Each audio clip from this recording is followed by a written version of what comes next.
day 12, and I woke up. Originally, I booked everyone into a guest house in Fusetta. But then when I showed the guys how intimate the room was, I forget, we're all very English. Two single beds, but quite close to each other. I think both have heard me snore over the years before, because both my guys I brought out this time, they're both people I've travelled with fishing before. And things like that are an issue, snoring, things like that, noise. So they'd already booked into, my agent Danielle supplied some rooms in a place called the Downtown Guest House in Oliao, which is the next town across. And they were so right to go there. This place, the view was stunning. This video you're watching right now with, I think it's sand smelt predation happening and everything getting in on it, is the view. I was standing on the terrace taking this. But that easterly wind made the house very, very cold at this time of year. However, I would emphasise that next year's tour is a full month earlier in January. And the weather's different. We won't have this easterly wind. It will be much more sea-based fishing. But again, we had to go inland, and this was a funny day. It was a cold easterly wind. We get this even in Brighton, that you get days where it switches off, and this was to be one of those days. But this footage, for example, I'm leaving in, is so different. You all the time, you're like, eyes are boggling with stuff you've not noticed before. So much bird life. If you are a keen ornithologist, this very much is for you. Just remember to bring your binoculars as well as your indigestion pills. This one, we kind of reversed the first day. We went back to the farm pond, which you can see even there was a breeze on. Usually the inland's very different weather. It's usually quite a lot less windy, but we were in the lee of the hill here. But the fish just really didn't want to know this day. And then we did a bit here.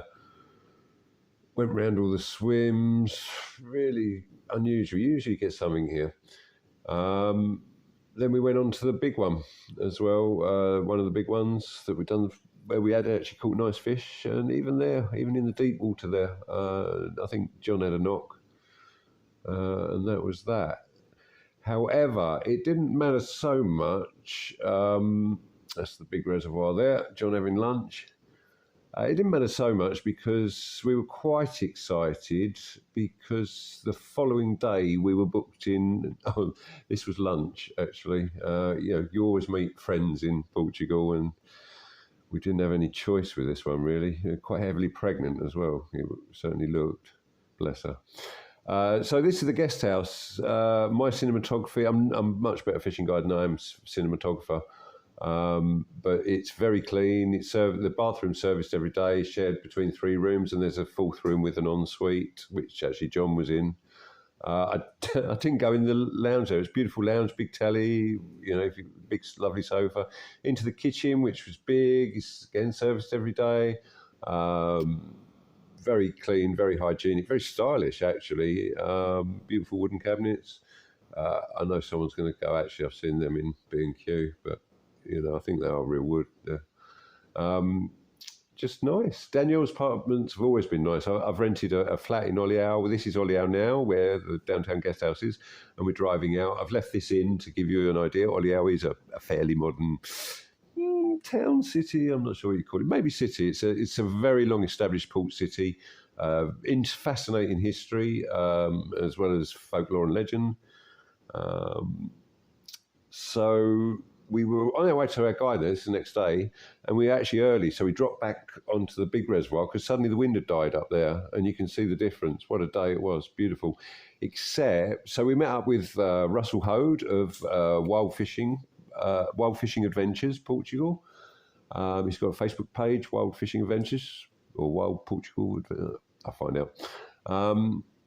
And I must admit, I think there'd been no rain locally at all, and suddenly this river was really up, which I think he wasn't expecting. He had prepped it just a couple of days before, as a good guide would, and checked the situation, and it all looked ideal.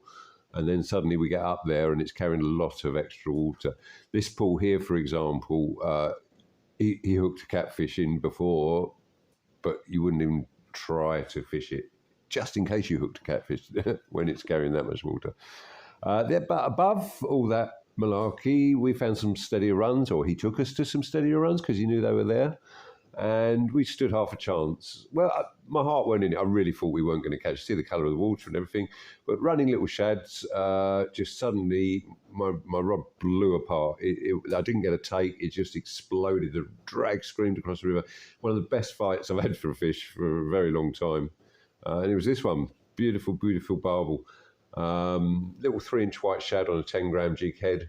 Tapping the rock, fishing it much like I fish the Ada for bass. Really good fun. And this is the thing, if you're a lure enthusiast, stuff like this is, I don't know if you notice how much I'm shaking there. I catch a lot of fish. I do this every day with fish, and yeah, that one, wow, that really got me going.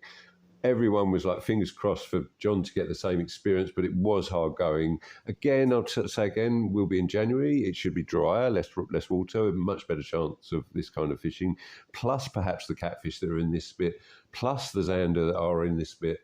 But we weren't so lucky with these. Russell really did stay on John's shoulder and was very attentive and gave him every chance. And he did have a follow. We went up to some bit faster water.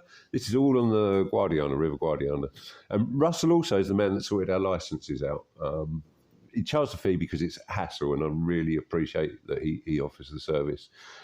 This is the faster water above. On a kinder day, you'd identify the gravel runs where the barbel are likely to be, the more steady water, and you wouldn't hemorrhage all your shads.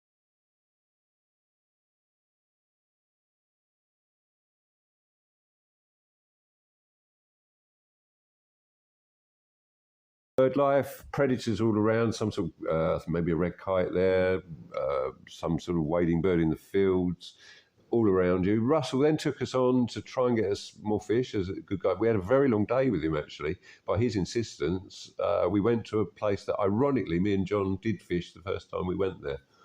But we had a beautiful sunset there. We actually really enjoyed the day, and we really appreciate every effort that Russell put in. I will be doing a video at the end of all these videos, once I've caught up with the actual catch reports all through the week, for people that want to arrange a trip for themselves, and with lots of recommendations of people to use, restaurants to use, blah, blah, blah. So, but that was the 11th and 12th and 13th of February. And so next one is Valentine's.